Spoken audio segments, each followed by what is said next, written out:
details. I mean, come on, it's the small stuff, right? Yeah. Numbers, logins, accounts.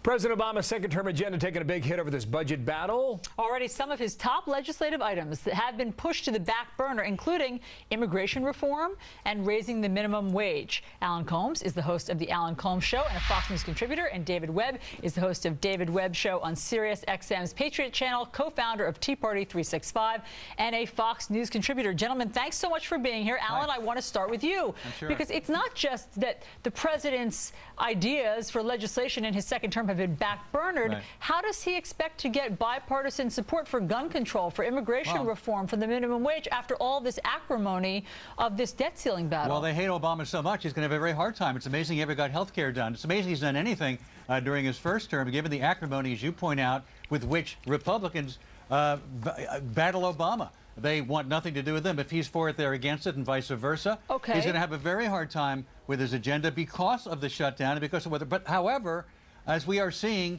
it is redounding against the favor of Republicans. They're the ones who are being hurt by this, and they're the ones who in the long run will pay the price at the polls because of what they're doing. Okay, so David, it sounds like Alan is saying that the president was always going to have a hard time with this ambitious second-term agenda, so it's just going to be more fighting.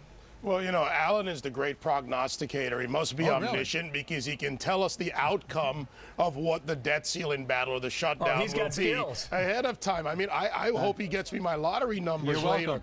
Here's the reality. Obama faces not just the Tea Party principles in the opposition of to fiscal irresponsibility, but he faces the reality of his failed policies. Look, Alan would like to use words like hate. They use words like extremists, terrorists, anarchists. I didn't use to those try words. and pigeon the left uses those words. You use hate. So here's what we need to do. Look at this from the American point of view. We don't have a solution. We have an out-of-control spending coming out of the Obama administration.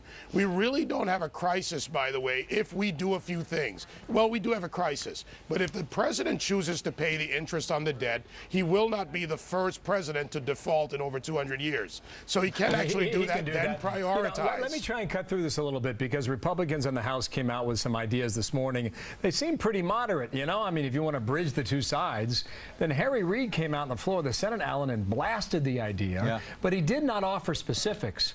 So is Harry Reid and is the White House trying to break the backs of Republicans in the House over this issue? This is incredible. Is that the end game? This is an incredible spin to try to somehow find a way to blame this on the White House and the Democrats, when the Republicans actually, we found out yesterday when that Van Hollen video went viral, they purposely changed the rules on October 1st so that only the House leader, Eric Cantor, could bring up ending the government shutdown, the vote. I mean, what they've done is outrageous, and the media has hardly covered that. Just to blame Democrats and Obama for this when this was a plan by Republicans. It just seems like one side's given, and they're given, and they're given a little bit more. Giving. What do you mean giving and giving? They want to hold the government. They want to hold the government hostage to the health care. There's the language Dave was talking about. David, answer that question quickly, then we got to run. You know, you asked about Harry Reid, and Alan deflected to someone else. The fact is, Harry Reid came out, does what Harry Reid does. He blocks and plays the game for the administration.